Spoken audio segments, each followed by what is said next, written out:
Eyes were deep yellow with a haze around the center. Seeing Satan face to face, I knew I was dead and I was going to hell.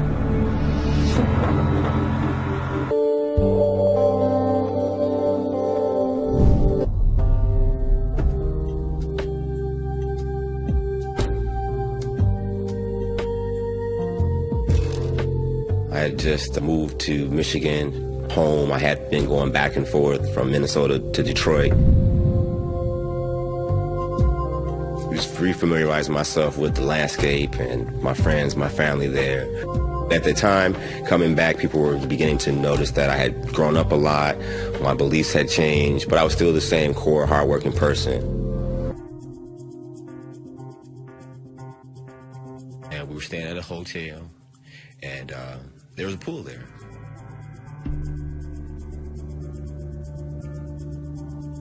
Somebody could drop me off and was telling me, don't go swimming, you know how to swim. And I was assuring her that I wasn't going to go swimming, but I would take the kids down so that they could swim in the shallow end of the pool. I just knew my limits. I understood that it's like I can't fly, I can't swim.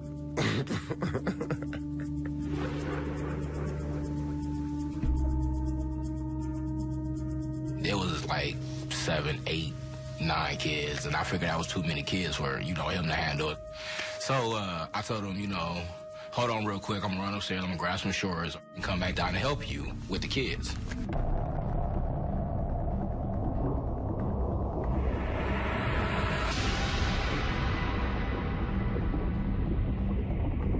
The sensation of drowning is this, fearful, helpless, can't touch anything, you can't feel anything.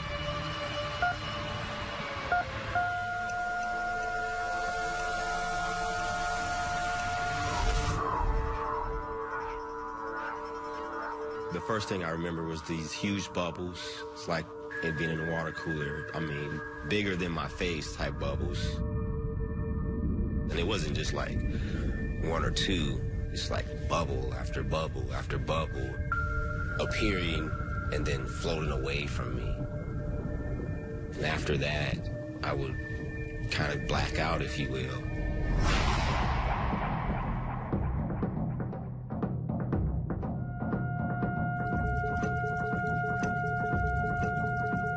I'm coming through the door, and I can see all the kids from across the room standing along the pool, and they're just looking out into the pool, and I don't see my brother, so, I'm asking them, where's inside, and they all get to pointing down in the pool. I'm walking up to the pool, I look down the pool, and I seen him at the bottom. He was looking up at me. At first, he was looking up, and I'm thinking, well, why is he holding his breath? Is he playing? Is he dying? What is he doing? He was still looking up at me, so then I got to getting serious, thinking something was really, really wrong.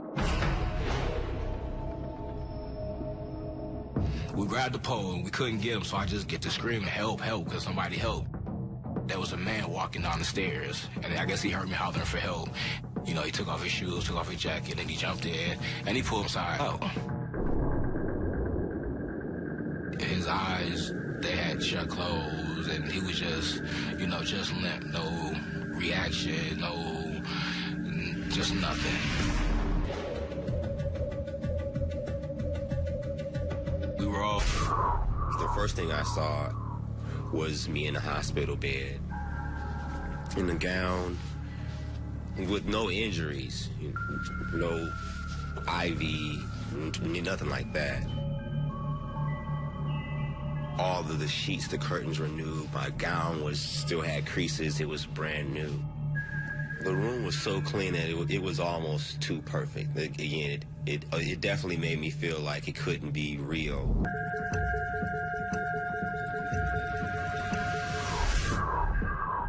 There's a nurse who just keeps her back to me the whole entire time, doing things, messing with the drapes. We exchanged a glance with each other, and the smile was very comforting. It's almost like a blend up to a blackout again. It's like just complete darkness. Next thing I began to hear voices in this darkness. just whispers at first. They're just saying stuff like, it's okay. You're going to be all right. Don't be afraid. It hits me at this point that I'm not dreaming. It was apparent that I was dead. I could hear my aunt, who I lost in a tragic accident with my cousin, my grandmother, people that had passed away, and they're directing me, it's okay, go ahead, go for it, keep moving. It's going to be all right. Don't be afraid.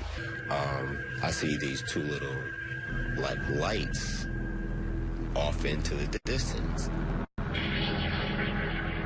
I began to walk towards the lights. I see that it's not actually light, it's actually like two little flames, like two torches.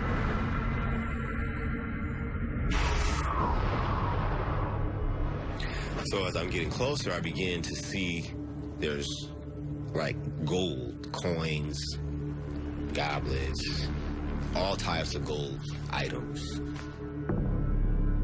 Fear grew with each step that this seems like you're dead, this is death, that's hell.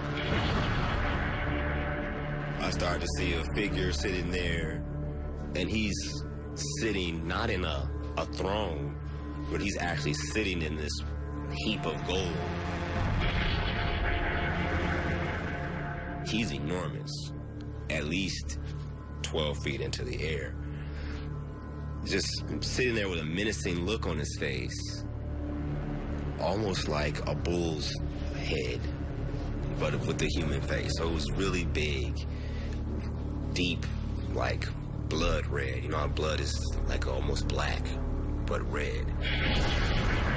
He's really intimidating. He's sitting there, horns that come out and curve. I was terrified. Seeing Satan face to face, I knew I was dead and I was going to hell.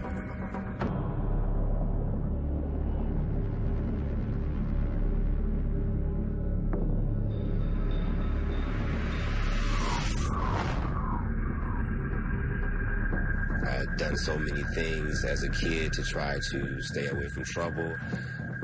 I couldn't understand it at all, but I had to accept the facts as they were, that there was no turning back. I'm beginning to no longer ask my grandmother and my auntie what's going on now. I'm convicted, like, is this what you guys want me to do? And they're telling me, yes, it's okay, you're gonna be fine, it's okay. As they're saying these things, he's looking around to see who they're talking to. And I'm 50 yards away, but he's not paying me any attention. And once I get to about 25 feet, Satan, the devil, finally looks directly at me. He looks and he leans forward, and then he just kind of eases back and kind of sits back into his chair, as if to say, nah, I'm gonna pass on you for now. And then my grandmother's like, I told you you'll be all right.